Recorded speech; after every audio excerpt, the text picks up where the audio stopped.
There's a reason why some people can ruin your entire day with just one comment. A passive aggressive message, a disrespectful tone, someone cutting you off, someone not appreciating you, someone lying to you, someone acting selfish while you're trying so hard to be understanding. And what hurts the most is that sometimes it's not even the actual event that destroys your peace. It's the replaying, the overthinking, the emotional spiral afterward. You keep thinking, how could they say that to me? Why am I still bothered? Why can't I just let things go like other people do? And maybe a part of you feels guilty for being so affected by people. But here's what nobody tells you: your anger is not weakness, your emotional reactions are not random. And the reason certain people trigger you so deeply has everything to do with how the human brain is wired for emotional survival. Because anger is rarely just anger. Psychologically, anger is often a secondary emotion. Meaning beneath it is usually something deeper: hurt, fear, rejection, shame, disappointment, or powerlessness. Most people think they're angry because someone was rude, but usually they're angry because the situation made them feel small, disrespected, unsafe, abandoned, or emotionally unseen. And once you understand that, you stop seeing anger as losing control. You start seeing it as information. Your brain is constantly scanning for emotional threats. This comes from the amygdala, the part of the brain responsible for detecting danger. And the scary part is, your brain does not fully distinguish between physical danger and emotional danger. That's why criticism can feel physically painful. That's why rejection can make your chest tight. That's why disrespect can make your heart race. To your nervous system, social pain feels real. In fact, studies in neuroscience have shown that social rejection activates similar brain regions as physical pain. So, when someone embarrasses you, ignores you, lies to you, or makes you feel unimportant, your brain reacts as if you are under attack. That's why your emotions can feel so intense. But here's the deeper truth most people never realize: the people who anger you the most are usually touching an unhealed part of you. For example, someone calling you too sensitive hurts deeply because maybe your emotions were dismissed growing up. Someone choosing another person over you hurts because maybe you already carry a fear of not being enough. Someone being cold or distant triggers panic because abandonment already exists somewhere in your nervous system. The trigger is present day. But the emotional wound is often much older. And this is why two people can experience the exact same situation, yet react completely differently.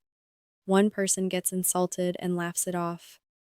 Another thinks about it for 3 days, not because they're dramatic, but because the comment touched something deeper psychologically.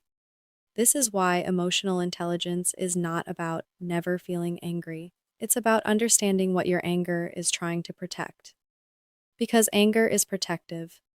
It's the nervous system saying, this matters, this hurt, this feels unsafe. But the problem begins when anger controls your identity.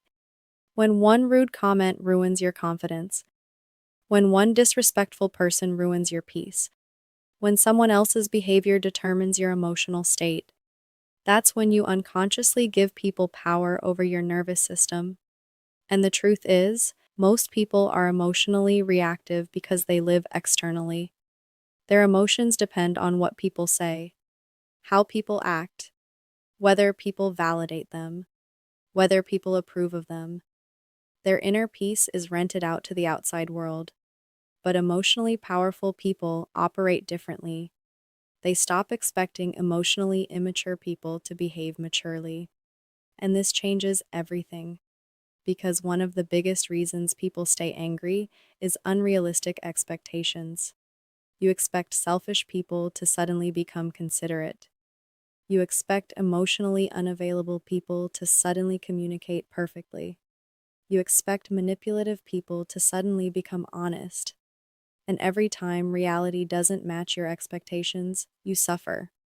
Not because reality is unbearable, but because your mind keeps resisting what people have already shown you.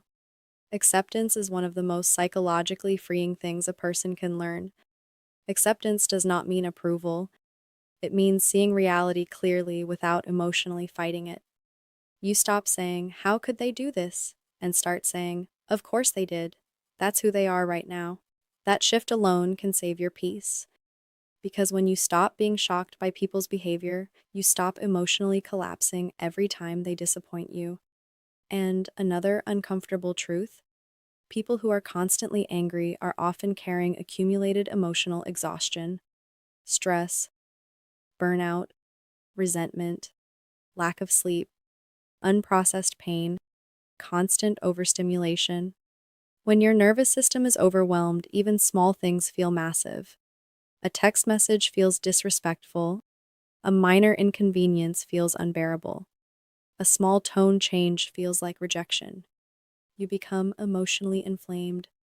That's why healing is not just thinking positively, it's regulating your nervous system, sleeping properly, having boundaries, reducing chaos, not constantly exposing yourself to emotionally draining people. Because a dysregulated nervous system interprets everything as danger. But let's talk about the real question. How do you actually stop getting bothered by people? Not temporarily, but deeply. The answer is surprisingly simple, but difficult to practice. You stop making people the center of your emotional world. Most suffering comes from emotional attachment to control. You want people to understand you, respect you, choose you, love you correctly, behave properly, and when they don't, you feel emotionally destabilized. But freedom begins when you realize you cannot control people, only your relationship to them. And psychologically, this is called emotional detachment, not coldness, not apathy. Detachment means I acknowledge your behavior without allowing it to consume my identity. Someone insults you? That reflects their emotional state, not your worth. Someone lies? That reflects their character, not your value. Someone disrespects you? That reveals their level of emotional maturity, not your importance. Emotionally strong people stop internalizing everything, because not every opinion deserves emotional access to you. Think about how much peace would enter your life if you stopped treating every negative interaction as a reflection of your worth. Imagine hearing criticism without spiraling. Imagine being misunderstood without desperately needing to explain yourself. Imagine someone acting badly toward you and still sleeping peacefully afterward. That is emotional freedom. And ironically, the less emotionally reactive you become, the more powerful you become. Because calm people intimidate chaos. When someone can no longer emotionally control you, they lose power over you. And this doesn't mean you never feel hurt again. You will still feel things. You're human. But instead of drowning in emotions, you learn to observe them. You pause before reacting. You ask, what exactly is this making me feel? What wound is this touching? Does this situation actually deserve my peace? And slowly, you stop reacting from survival mode. You start responding from awareness. That's the difference. Because the goal is not to become emotionless. The goal is to become emotionally sovereign. To feel deeply without letting every person disturb your inner world. And maybe the most powerful realization of all is this: people can only ruin your peace if they have access to your sense of self. The stronger your self-worth becomes, the less the outside world can emotionally shake you.